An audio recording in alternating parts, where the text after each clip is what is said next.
Hi everyone, I hope you're having a really great day. Today I'm going to do a video about our advanced dining reservation choices and some other dining at Walt Disney World. Our trip is actually only 14 days away, so we're going in 14 days time. I'm super excited. Today I want to chat about our choices for advanced dining reservations, how I made our advanced dining reservations, and some tips about getting the right reservations in the days that you want, even if you've booked your trip not like less than 180 days out before your trip. I have a few provisos to talk about before I talk about our choices of restaurants. Now, first of all, just a little bit about advanced dining reservations. I'm not going to go into a massive tutorial, but advanced dining reservations are reservations that you can make on the Disney website or on the app on your phone. You can make them from 180 days out from your vacation, and you can make them for what they call table service restaurants only, with one exception actually, the Beauty and the Beast quick service restaurant. You can do that too. Be Our Guest, it's called. So you make reservations 180 days out for table service restaurants, and you manage those all on the app or on the website. Now, our trip is actually a little bit different. We decided that we wanted to go and visit Walt Disney World about 90 days out from visiting the park. So everybody else had already had about 90 days to book all of their advanced dining reservations before we'd even considered that we were going to go on this vacation. So I was a bit nervous about booking the whole trip, thinking that we might not actually get to go to some of the reservations or some of the restaurants that we wanted to go to.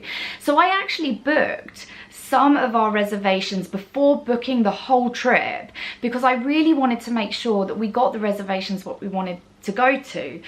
We got the reservations for the restaurants that we wanted to go to. As it happens, even though we did actually book our trip, it was about 85 days out in the end, I managed to get every single dining reservation that I wanted through a lot of hard work, but I got every single dining reservation that I wanted, and relatively within the days that I wanted them as well. And I will talk about how I did that towards the end of the video, so stay tuned. One big proviso for us when we were booking our advanced dining reservations was which food types the two of us like. So I'm traveling just with my brother, there's just two of us. I pretty much like every food. The only food I can think of that I don't really like is rocket or arugula. I think Americans call it arugula. It's disgusting. Not a big fan. Pretty much I can't think of any other food that I don't like. Anything else I'm happy to eat and try, and I love trying new foods. My brother's a little bit more restricted in the types of foods that he likes, so when we were looking at restaurants to go to, I wanted to make sure that they were adventurous enough for me to have food and try new things, because that is important to me, but to make sure that he can enjoy the foods too. It's important that it's both of our vacations and both of us are going to like things. Now, luckily for us, we're going to Walt Disney World, right? Which is great because the variety of food is really quite good, and if we go to a restaurant which is a little bit more adventurous, they tend to be able to do things that for people that could be considered perhaps picky eaters. The other thing that they're really good at is accommodating for people with dietary requirements, whether you're vegetarian, gluten-free or otherwise. They tend to be able to accommodate for those nicely too. Even if there's not a menu item actually on the menu, they should be able to accommodate you. We wanted to make sure that the restaurants were both accommodating and adventurous, and I didn't find that was actually too hard. And we'll see when we go through the restaurant list about how easy it actually was. The other thing which is worth noting is where we put our dining reservations. I've said this in a few videos now, but I like to stick our table service dining reservations in the middle of the day. This is because it's very hot in Florida right now. We're going in summer, so it's going to be pretty hot. And table service restaurants tend to be air conditioned.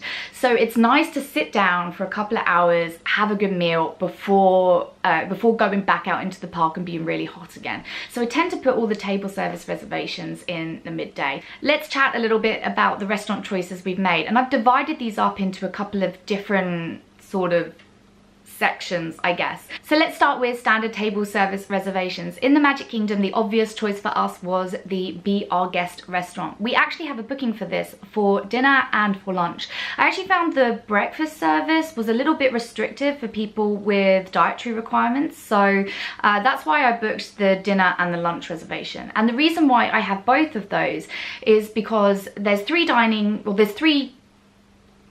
there's 3 dining halls. There's 3 dining rooms in the Be Our Guest restaurant. There is the ballroom and also the west wing, and then of the Beast Castle, and then one other room which I'm not too sure what it is. In the dinner service, you get to sit in the ballroom and you get to visit the Beast as a character in the west wing. So that's a cool character experience.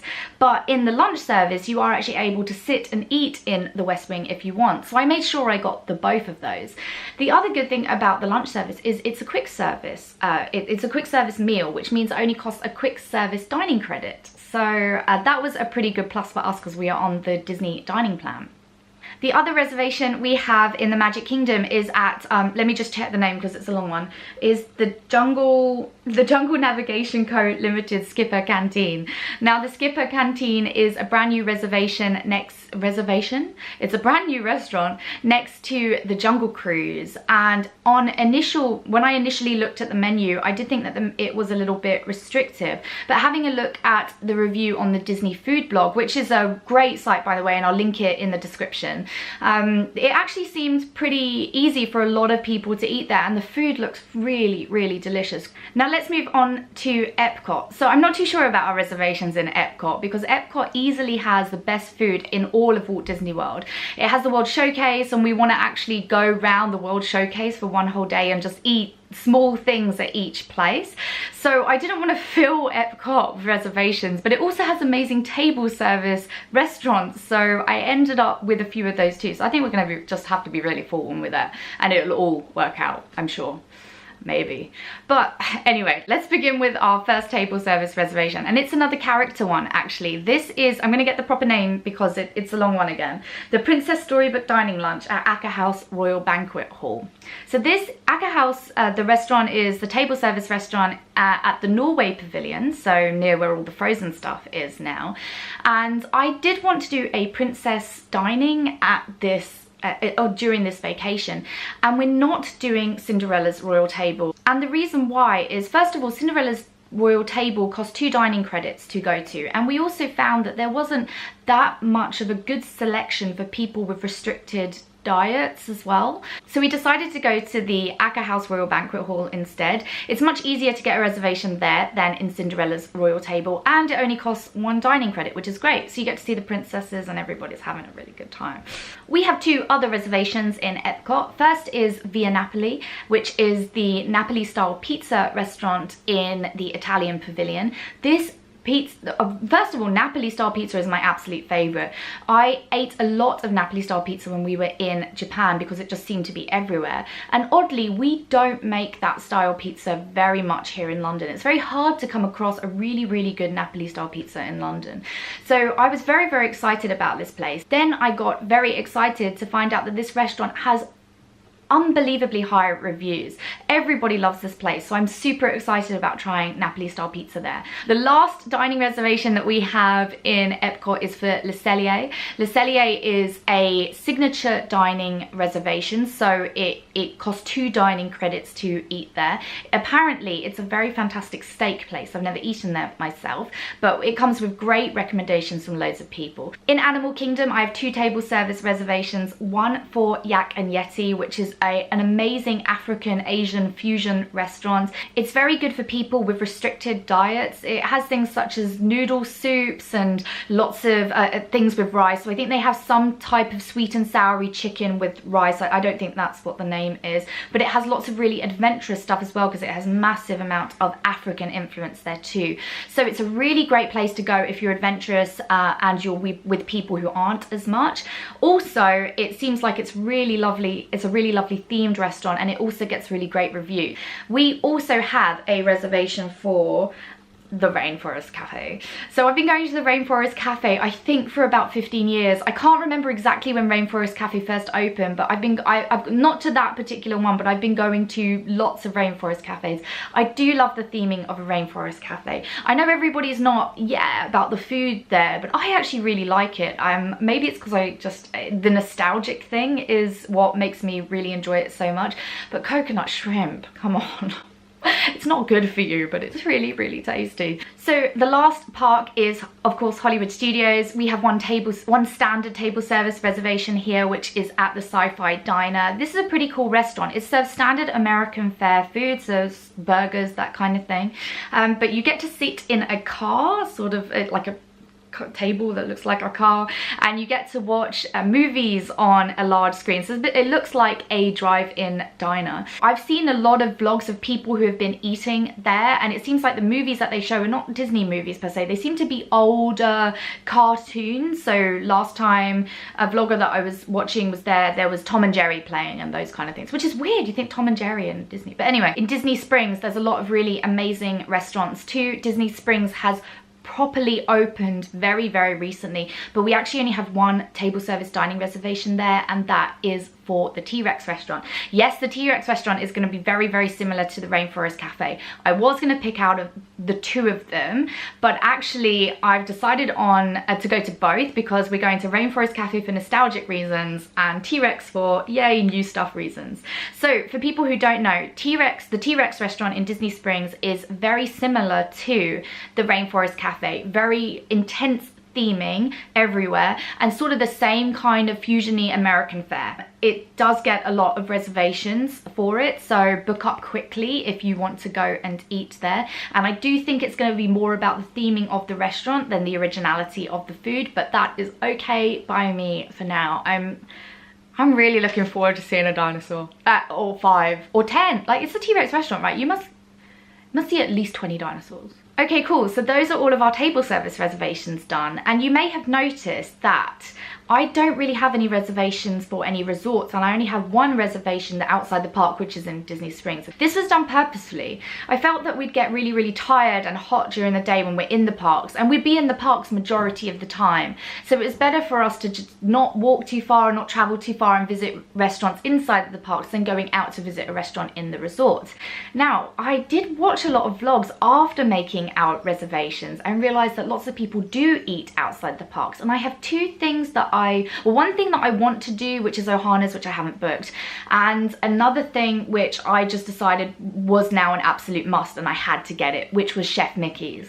So that actually brings us on to the buffet breakfast section of my reservation. I have 3 buffet breakfast reservations, right? I have 4. I have 4 buffet breakfast reservations right now, and they're both in the same places. So I have 2 Crystal Palace reservations, which are in Magic Kingdom, and 2 Chef Mickey's, which are in the Contemporary Resorts. The buffet breakfast at the Crystal Palace looks amazing. They have Mickey waffles, all the bacon, and they have special breakfast menu items too. And of course the great thing is that you get to meet characters there. There's all the Winnie the Pooh characters, the Pooh, Tigger, Piglet and Eeyore, I think. And also they have some special, did I say they have special breakfast menu items? I think I did, right? Well, they do have special breakfast menu items, which I'm obviously very excited about.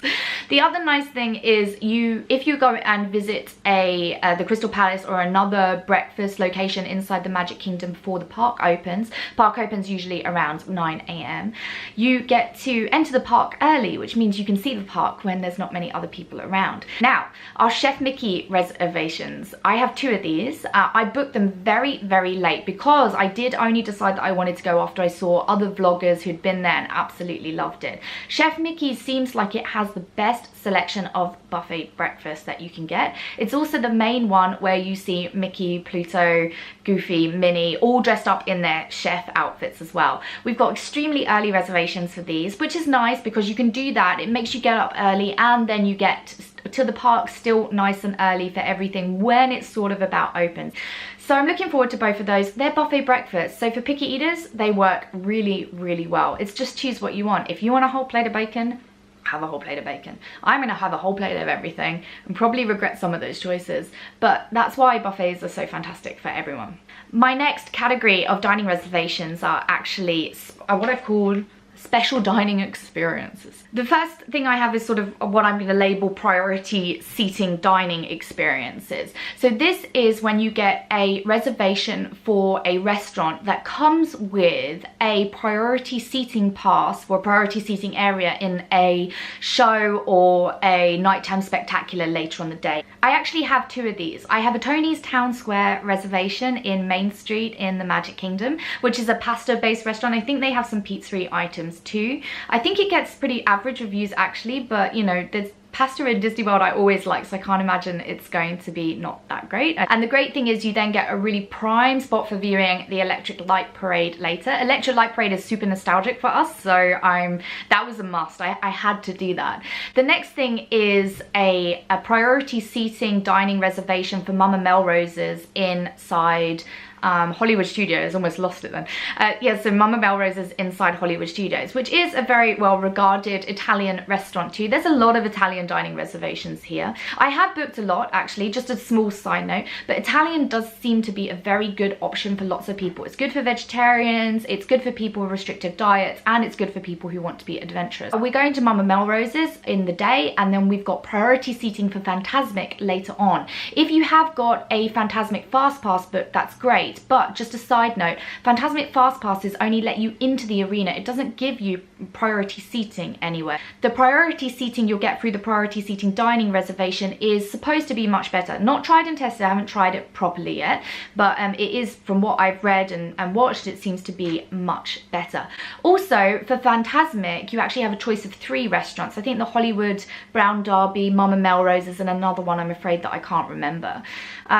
But the reviews do tend to say that Mama Melrose's is the best. So if you're going to book a dining reservation with Fantasmic priority seating, my recommendation is to go for that one. Talking about the Hollywood Brown Derby though, we do actually have a reservation for that. We have a special dining experience reservation for that, which is dining with an Imagineer. Now, I'm super nervous about this because it seems a little bit strange. The dining with an Imagineer is you go to a restaurant at about midday and you and your party sit down with an Imagineer and you have food with them. Yeah, it sounds pretty odd. Every time that we visit a Disney park, we always think about what kind of rides we would make, what kind of parks we would create if we could, how we would change old experiences to being new ones and other such things. Like the kind of things you do if you were an Imagineer. So it'd be really, really good fun, I think, once you get over that initial kind of awkwardness of you're sitting eating dinner with a complete stranger. It'll be really good fun just to talk to them about what they're working on, what they've done before, how the parks might change, what restrictions they have when they build new rides, and how they come about with all their ideas. So I think that'll be a very unique experience. It's not going to be the same kind of, oh my god, it was magical, but I think it's going to be super interesting and really educational. I have 2 other dining experiences. We're dining experience a lot. We have Early Morning Magic booked for Fantasyland in the Magic Kingdom one day. Now this is not explicitly a dining reservation, but it comes with dining as well. The Early Morning Magic allows you to enter the park from 7:45, and I believe that then Fantasyland is only for the people that have booked Early Morning Magic up until around 10 AM. So you get a good 2 hours and 15 minutes or whatever it is to just explore Fantasyland and go on 3 rides. Not all the rides are open, it's just 3. The Winnie the Pooh ride, Peter Pan, and the Seven Dwarfs Mine Train. Pinocchio's Village House is then open to you as well to enjoy a limited buffet breakfast as well. So you get your food thrown in there too. So that's sort of a dining experience, even though it's not explicitly a dining experience. Early Morning Magic is an extra ticketed event. You do have to buy tickets for that. I can't remember off the top of my head how much they are. I'm going to say $69 per adult, but I'm not entirely sure. But it seems that people are very happy with their experiences there, so I'm looking forward to getting into the park super early, taking some pictures, riding Seven Dwarfs Mine Train and Winnie the Pooh and Peter Pan like 5 times each, and then scoffing my face full of scrambled egg. It's gonna be great. Our last special dining experience that I said is what I've called parties, and we've booked 2 parties, and I've got one that I'm thinking of going to as well. First of all, we've booked the Star Wars Galactic, I'm gonna get the name again because this is another one which is long.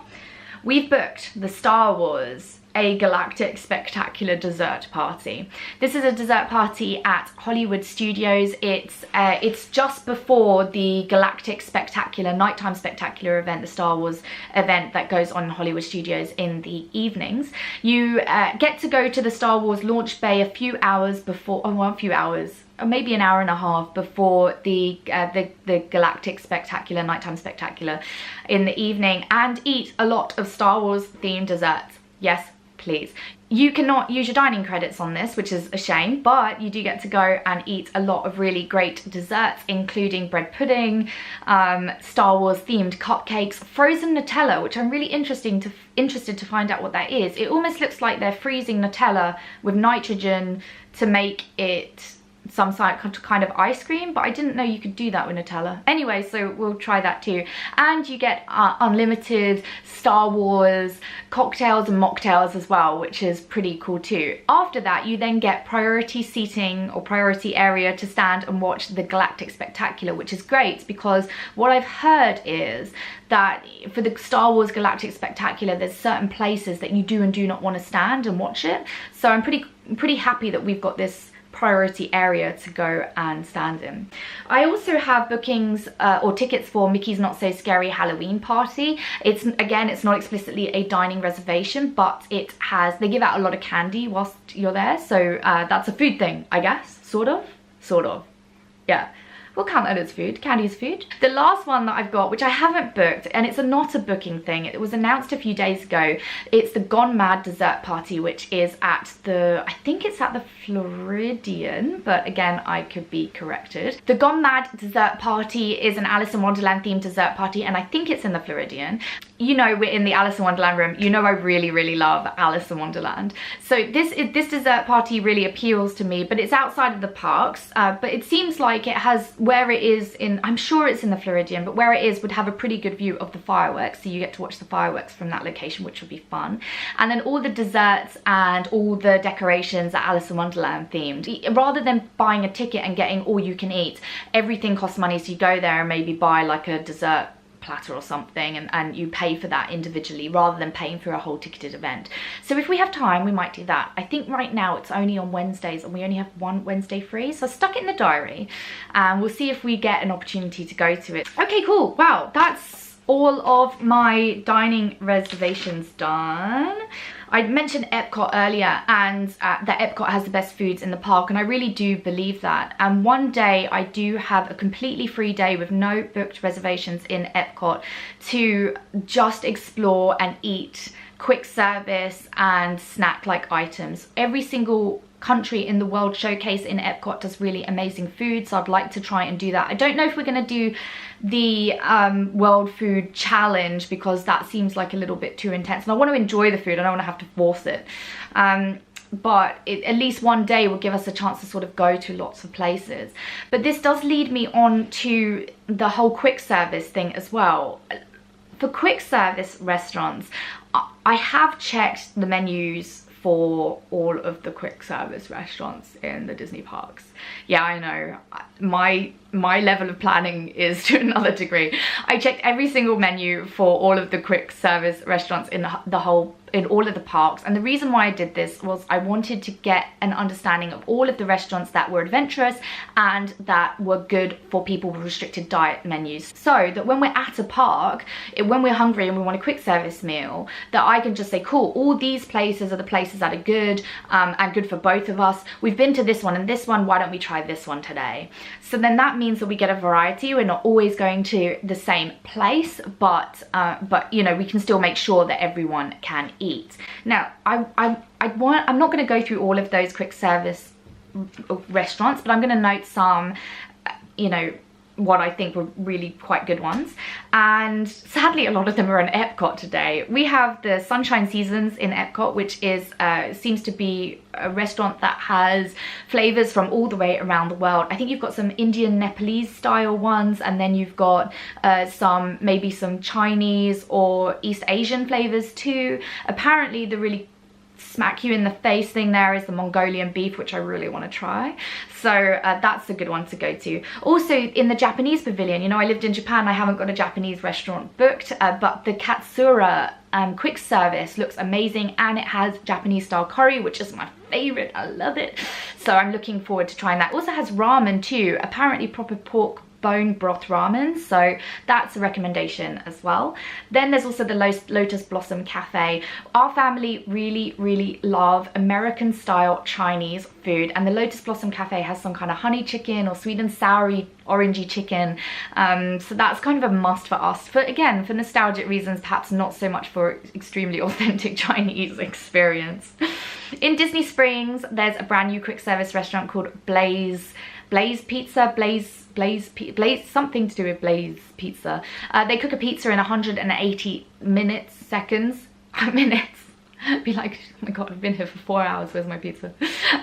They cook a pizza in 180 seconds. You decide what toppings you want, and apparently it's really amazing, so we'll try that. There's a burger quick service place there too, which looks good. I think it's called Deluxe Burger, and a restaurant with, I think, one of my favorite names, which is Aristo Crepes. So good sweet and savory crepes as well. Nice small quick service place that I'm looking forward to trying too. In Magic Kingdom, I've only got one quick service restaurant that's notable, which is the Tomorrowland Terrace. Most of the stuff in Magic Kingdom I find is either Mexican or American style. So it's, you know, lots of burgers, hot dogs.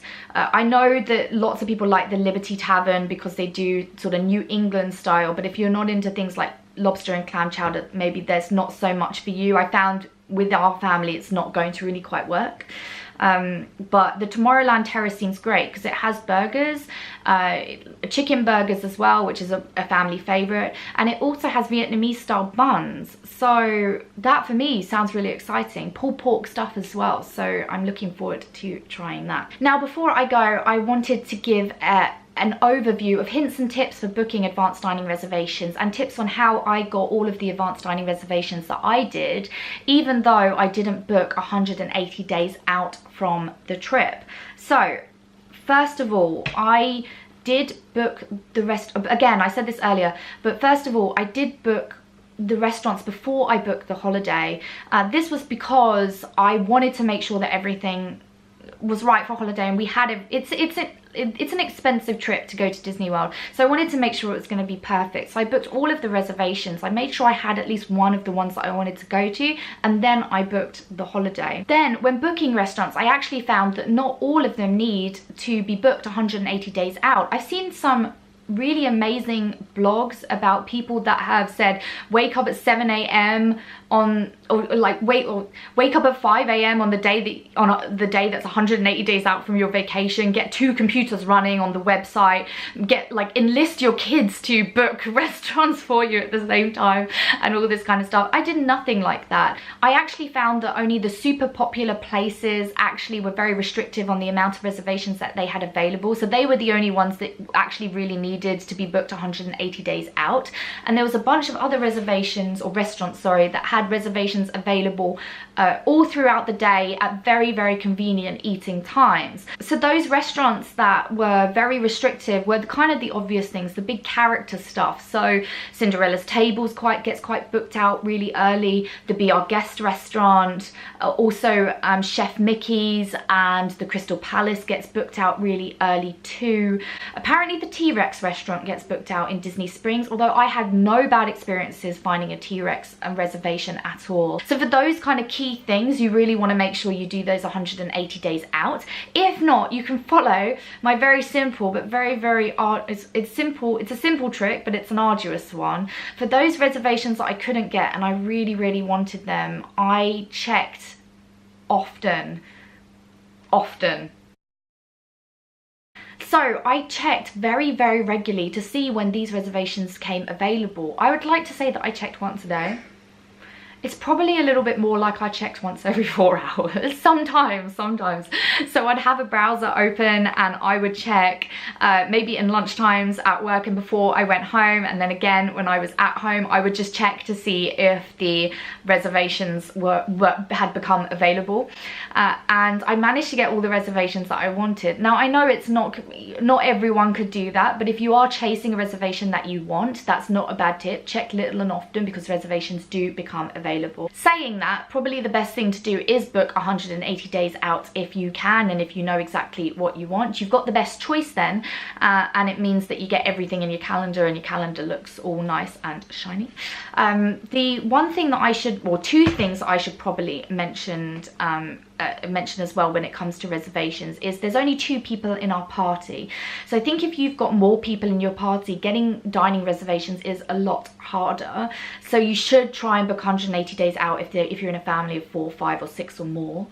Also, the 2 of us that are traveling are 2 adults, so we can eat out of times, or we can wake up early to make sure that we get somewhere, or we can stay up late. If you've got younger children in your party, and they like to stick to, and it's better for them to stick to proper dining times, then you might find it's harder to get the reservations that you want because you need them to be in specific time.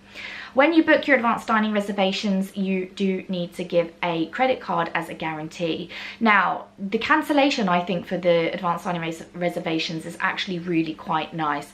You can cancel up to 1 day before the dining reservation, or 2 days before for some. So check, because I think some, like Cinderella's dining table, you need to cancel 2 days before, but you need to cancel 1 day before your dining reservation, or you get charged $10 per person. So it can be quite expensive if you got, you know, family 4 or more. So do make sure that you check that. Because so many people cancel their reservations the day before because they just decide that they're too tired, or they have other things that they want to do, they tend to cancel them sometime, you know, quite late into the evening. So if you check for dining reservations at the restaurants that you want to go to that perhaps you didn't get reservations for, anytime between 10 p.m. and midnight, you'll probably find that you can get into those places the next day. So if you didn't get your Be Our Guest reservation, you didn't get your Cinderella's dining reservation, or maybe you're thinking that even though it's 10 p.m. and you haven't gone to sleep yet, but you could wake up at 6 a.m. and go to Chef Mickey's, then you could check that night before and see if you can get to those reservations the next day. I thought that was a really amazing tip. So don't lose hope if you don't have those reservations that you don't want. There's always chance that you'll be able to get them, especially if you don't mind changing your plans at the last minute. Now, I wanted to do a few tips on menu choices and checking things for people with dietary requirements or dietary restrictions. I checked, for every single restaurant that we went to, I checked the menus online on my Disney experience, on the website or on the app. The website's better for checking menus, so I was checking there often. Now, sometimes I was a little bit confused about whether the menu item was going to be a little bit too involved, and so I would often refer back to the Disney food blog. Again, I'll link the link below to see pictures of the menu items and check to see if they were something that people with other dietary requirements would eat. That is a lot of work, but I enjoy planning, so I'm happy to do that. But if you do find you have people with restricted diet menus, that's a good thing. Check the menus online. Make sure that you're looking for the menus for the right time of day. So Be Our Guest has 3 services, breakfast, lunch and dinner, so make sure that you check for each one of those. And also take a look at Disney food blog. Now, if you want to go to a restaurant and they don't have anything on the menu for you, there is still hope.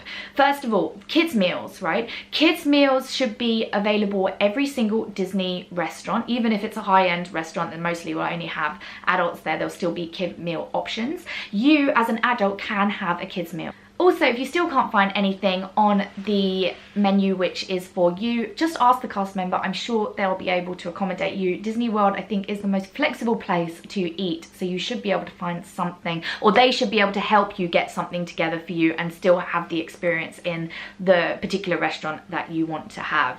I'm very happy with the choices that we have and where they are in the calendar. I think what's so exciting about this trip is that we're going to have really quite adventurous food, but it's still very good for the people, for you know, people in our party, which I say people in our party and one other person. So I'm very excited. We're gonna have adventurous food, but also it's good for people with diet restrictions too. So everybody feels like they're getting something, which is great. There's also enough restaurants for us to be adventurous and go to as many different places as we can whilst we're there. So I'm really looking forward to this. As a foodie, it's really great to have that experience when we visit Disney World. So I hope you all found this really interesting, and I hope it'll be helpful when you book your advanced dining reservations for your Walt Disney World trip. Let me know what restaurants you love and recommend that I haven't booked here. If actually, do you know what, if I get this video up quickly, maybe I could book some reservations for those recommendations that you have whilst I'm over there. So thank you so much for getting to the end. It's been a long video. I hope you all have a really great day, and I'll see you all soon. Thanks everyone. Bye.